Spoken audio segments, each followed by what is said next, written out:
Bismillahirrahmanirrahim and Assalamu alaikum. Welcome to all students in online mathematics class. 12th standard की एक नई class के साथ मैं Arsalan Waheed. Student lecture number 21 और चैप्टर नंबर 1 क्लास 12 का हमारा चल रहा है, जो कि बिल्कुल एंड पे है। Last exercise, almost last exercise है, क्योंकि एग्जामिनेशन पॉइंट ऑफ व्यू से 1.4 तक जो है वो इम्पॉर्टेंट है। उसके बाद एग्जामिनेशन पॉइंट ऑफ व्यू से इम्पॉर्टेंट नहीं है, ग्राफ्स है, तो उसको हम देखेंगे कि एक्सप्लेन उसमें कितनी डिटेल है। अदरवाइज़ 1.4 तक मेरी नज़र में ये चैप्टर कंप्लीट हो जाता है। तो स्टूडेंट लास्ट लेक्चर में भी हमने कंटिन्यूटी के कुछ क्वेश्चंस हमने किए थे और आज भी उन्हीं एक्सरसाइज को लेके मैं चल रहा हूँ। लास्ट लेक्चर में क्वेश्चन नंबर 4 तक हमने कंप्लीट किया था, तो आज क्वेश्चन नंबर 5 में आपके सामने लिखा है, जिसमें फिर वही सवाल है, find the values of m and n। दो अननोन्स फाइंड आउट करने हैं हमने, और कंडीशन ये बता दी कि f is continuous at x is equal to 3। अगर आपको याद हो तो पिछले लेक्चर में भी हमने ऐसा एक सवाल किया था जिसमें फंक्शन -1 पे कंटिन्यूस था और c की वैल्यू हमने फाइंड आउट की थी। तो यहाँ फिर मैं एक दफ़ा आप लोगों को रिकॉल करवा दूँ कि कंटिन्यूटी के अंदर कोई भी फंक्शन कंटिन्यूस हो तो तीन बातें उसके अंदर एग्जिस्ट करती हैं। f of c is defined, यानी उस नंबर पे फंक्शन डिफाइंड होगा, और दूसरी बात हमारे पास के लिमिट एग्जिस्ट करती होगी, एग्जिस्टेंस ऑफ लिमिट होगी, एग्जिस्टेंस ऑफ लिमिट, और तीसरी बात जो है वो f ऑफ c जो है वो बराबर होगा लिमिट की एग्जिस्टेंस के। ये तीन शराइत जो हैं किसी भी फंक्शन के अंदर पूरी होंगी अगर वो फंक्शन किसी नंबर पे कंटिन्यूस है। जैसा कि इस सवाल में उसने हमें कहा है कि फंक्शन कंटिन्यूस है किस पे, 3 पे। अब फंक्शन चूंकि कंटिन्यूस है 3 पे, मैं इसमें से कोई कंडीशन भी इम्पोज करके m और n की वैल्यू तक पहुंच सकता हूं। तो आप देखें किस तरह मैं m और n की वैल्यू तक पहुंचता हूं। तो सॉल्यूशन में सबसे पहले मैं मेंशन करूंगा कि as f is continuous, f is continuous at x is equal to 3। चूंकि फंक्शन कंटिन्यूस है, so limit x approaches to 3 f of x exist. पहले भी मैंने ये बात बताई थी आपको कि अगर फंक्शन कंटिन्यूस है तो लाजमी बात है कि लिमिट एग्जिस्ट करती होगी। और लिमिट वाली बात ही क्यों करता हूं मैं, क्योंकि इसके अंदर एक इक्वालिटी पाई जाती है, वो इक्वालिटी को यूज करके अननोन्स फाइंड आउट किए जा सकते हैं। अब लिमिट अगर 3 पे एग्जिस्ट करती है देन तब क्या होगा कि लेफ्ट हैंड लिमिट जो है वो बराबर होगी राइट हैंड लिमिट के। अगर लिमिट एग्जिस्ट करती है तो left hand limit right hand limit के बराबर होगी। लेफ्ट हैंड लिमिट को हम कैसे लिखते हैं, limit x approaches to 3 bar f of x बराबर होगा limit x approaches to 3 plus f of x के। प्लस मतलब राइट हैंड लिमिट और बार मतलब लेफ्ट हैंड लिमिट। अब यहाँ पर फंक्शन सेलेक्ट करना है, limit x approaches to 3 bar f of x का वो पार्ट सेलेक्ट करें जो 3 से लेस वैल्यूज़ के लिए डिफाइंड हो।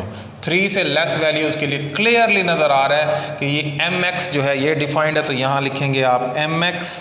m तो इन्वॉल्व होना ही था क्योंकि m और n की वैल्यू तक जो पहुँचना है, और यहाँ पर आप वो पार्ट लिखेंगे limit x approaches to 3 plus, जो कि 3 से ग्रेटर वैल्यूज़ के लिए डिफाइंड हो।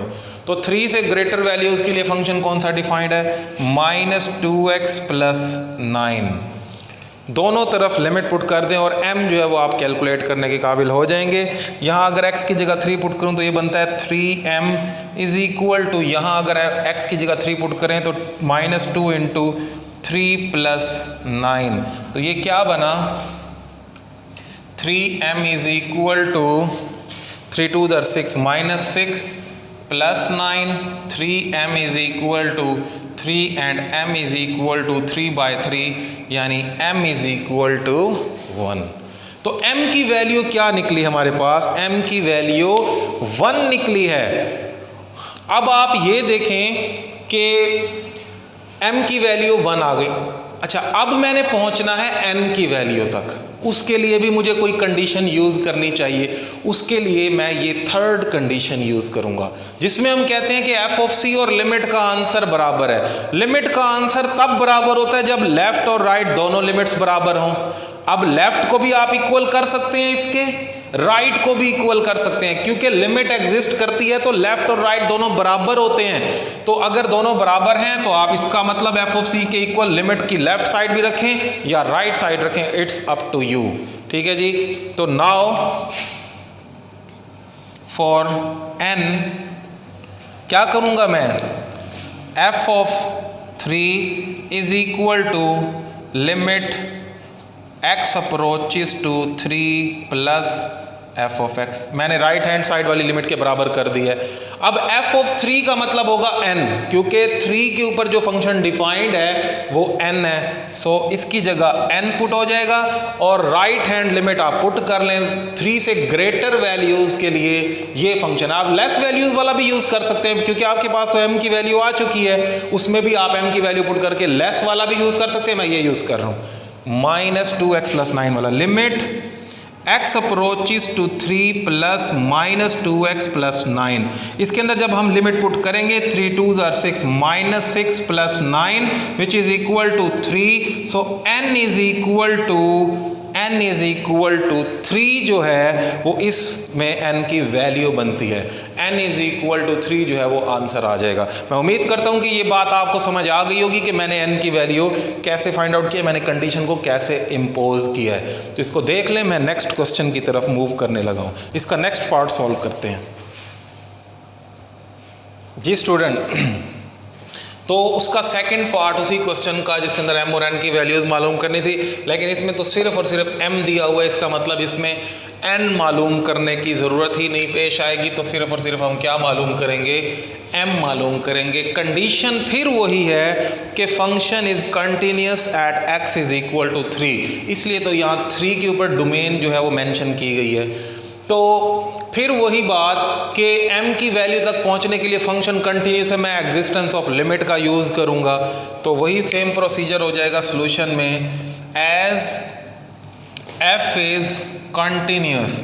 चूँकि फंक्शन कंटिन्यूस है at x is equal to 3, so function continuous है। Limit x approaches to 3 f of x exist, limit exist करेगी। और एग्जिस्टेंस ऑफ लिमिट का मतलब ये होगा देन लेफ्ट हैंड लिमिट जो है वो बराबर होगी किसके, राइट हैंड लिमिट के।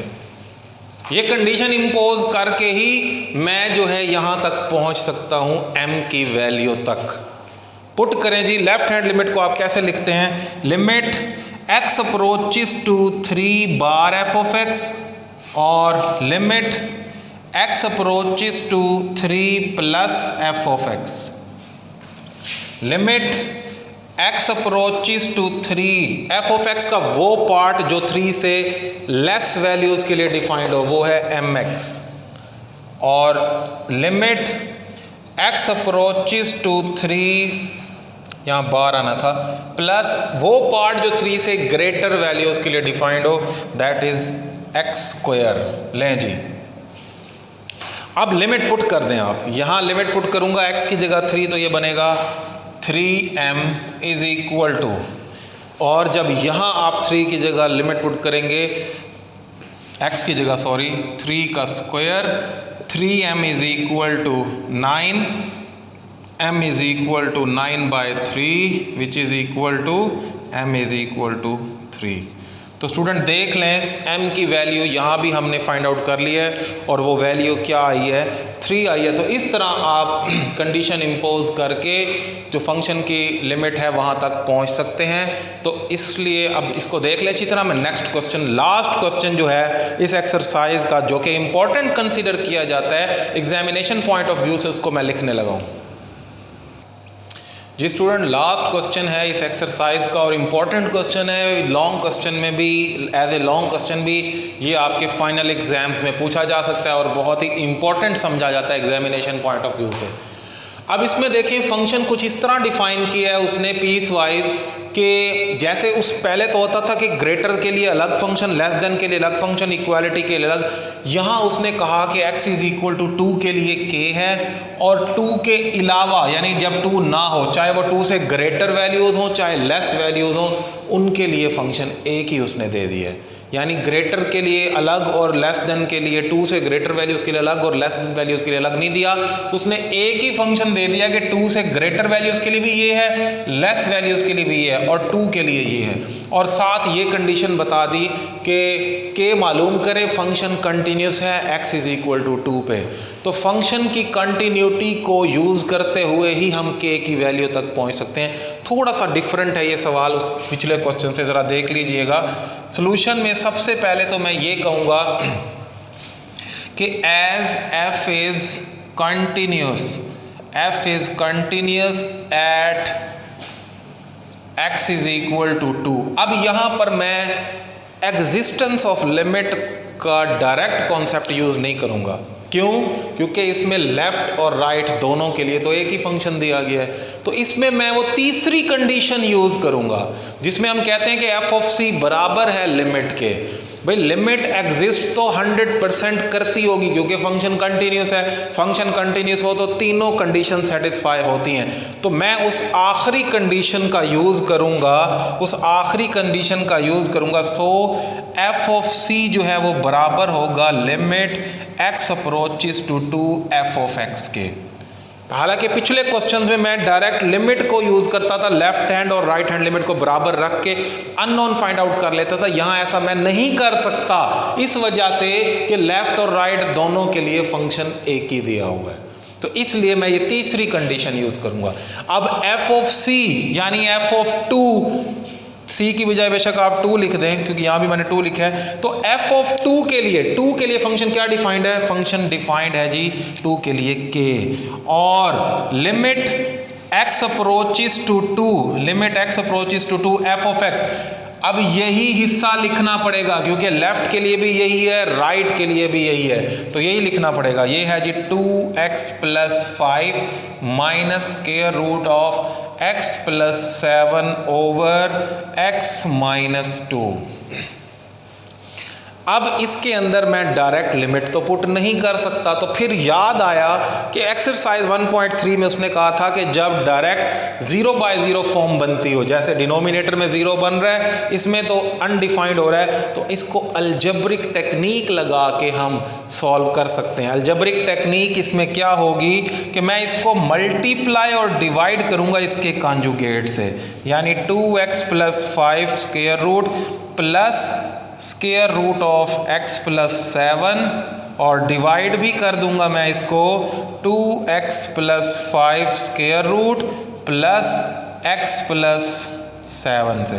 तो ये अलजेब्रिक टेक्निक है कि हम फंक्शन के अंदर डायरेक्ट लिमिट पुट करने से पहले उसको अलजेब्रिकली हम क्या कर रहे हैं? अलजेब्रिकली सॉल्व कर रहे हैं।